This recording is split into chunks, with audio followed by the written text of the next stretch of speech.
ഞങ്ങൾ ഒരുപാട് തടസ്സങ്ങൾ ഇതിനകത്തുണ്ടായി. നമ്മൾ പല ഇന്റർവ്യൂവിൽ പറഞ്ഞ പോലെ തന്നെ പല രീതിയിൽ സാമ്പത്തിക പ്രോബ്ലം ഉണ്ടായി, അതുപോലെ തന്നെ പ്രകൃതി അനുകൂലമല്ലാതെ തടസ്സങ്ങളുണ്ടായി. തമാശയ്ക്കാണെങ്കിലും PRO അജയ് തുണ്ടത്തിൽ മൈക്കെടുത്ത് കുറച്ച് കാര്യം പറഞ്ഞു വന്നപ്പോഴത്തേക്ക് ഉടനെ തന്നെ ഇതുവരെയ്ക്കും കറണ്ട് പോകാത്ത അല്ലെങ്കിൽ ചാർജ് പോകാത്ത മൈക്ക് പല വട്ടമായിട്ട് ഇത് വെട്ടി വന്നപ്പോഴും ഞാൻ പറഞ്ഞ ഇത്രയേ ഉള്ളൂ, negative energy or black energy. Positive എന്ന് പറയുന്ന സംഭവം നമുക്കുള്ളതുപോലെ തന്നെ നെഗറ്റീവ് എന്ന് പറയുന്ന ബ്ലാക്ക് മാജിക് അല്ലെങ്കിൽ ആന്റി ക്രൈസ്റ്റ് എന്ന് നമ്മൾ ഇന്റർനാഷണലി പറയുന്ന പോലെ ആ പോസ്റ്ററിൽ തന്നെ നോക്കിക്കഴിഞ്ഞാൽ അങ്ങനെ ഒരു സിമ്പലും നമുക്ക് കാണാൻ പറ്റും. അത് ലോകം പിടിച്ചടക്കിക്കൊണ്ടിരിക്കുകയാണ്. ആ കാര്യങ്ങൾ തിരിച്ചറിയാൻ പുതിയ തലമുറയിലെ കുട്ടികൾക്കും പ്രത്യേകിച്ച് പാരൻസ് കോളേജിലും സ്കൂളിലും പഠിക്കുന്ന മക്കളുമായിട്ട് വന്ന് തന്നെ ഈ സിനിമ കാണണം. കാരണം ഫാമിലി ഓറിയന്റഡ്, അതുപോലെ ഫ്യൂച്ചർ ലക്ഷ്യമാക്കി കുട്ടികളെ ബോധവൽക്കരിക്കാൻ തക്ക രീതിയിലുള്ള ഒരു റിയലിസ്റ്റിക് ആയിട്ടുള്ള കുറേ സംഗതികളാണ് ഇതിനകത്ത് കാണിച്ചിരിക്കുന്നത്. അപ്പോൾ അതിനെ അതിജീവിച്ചുകൊണ്ട് നമുക്ക് എപ്പോഴും നല്ല രീതിയിൽ തന്നെ ലൈഫ് മുമ്പോട്ട് പോകണം. ആഘോഷം വേണം എന്നാണ് ഞാൻ പറയുക, വേണ്ടാന്ന് പറയില്ല. പക്ഷെ ഏതുതരം ആഘോഷങ്ങൾ വരുമ്പോഴും അവിടെ ഒരു ശ്രദ്ധ, ഒരു കരുതൽ നമ്മൾ കരുതിയിരിക്കുന്നത് നമ്മുടെ ജീവനും ജീവിതത്തിനും വളരെ ഉപയോഗയോഗ്യമാവും. അതുകൊണ്ട് ഞാനിപ്പോൾ ഇറങ്ങി ഒരു 11ഓളം സിനിമകൾ ഇറങ്ങി, അതിൽ 11ാമത്തെ ഇറങ്ങുന്നു. 32ഓളം സിനിമകൾ 32ാമത്തെ ചെയ്തുകൊണ്ടിരിക്കുന്നു. ഇനി കുറേ എണ്ണം ഇറങ്ങാനുണ്ട്. ഗോവിൻ ചേട്ടൻ്റെയൊക്കെ വളരെ ജൂനിയറാണ് ഞാനും സിനിമകളുടെ പുറകെ നടക്കുകയാണ്.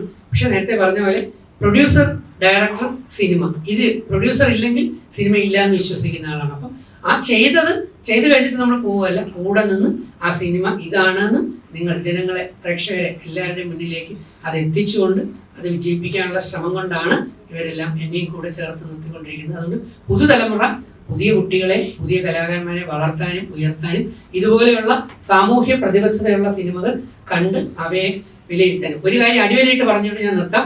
ചിലപ്പോൾ ചില നെഗറ്റീവ് റിവ്യൂക്കാർ എല്ലാത്തിലും കയറി വരും, വന്നിരുന്ന് അഭിനയിച്ചുകൊണ്ട് തകർത്ത് ചെയ്യും. ഈവൻ ലാലേട്ടൻ ചെയ്യുന്നതിനും നെഗറ്റീവ് റിവ്യൂ ഇടുക, മമ്മൂക്ക ചെയ്യുന്നതിന് നെഗറ്റീവ് റിവ്യൂ ഇടുക.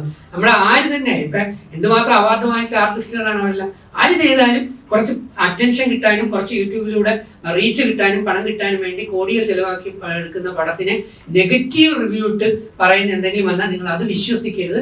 നിങ്ങൾ പോവുക, കാണുക, കണ്ടിട്ട് നിങ്ങൾ വിലയിരുത്തുക. അതാണ് വേണ്ടത്.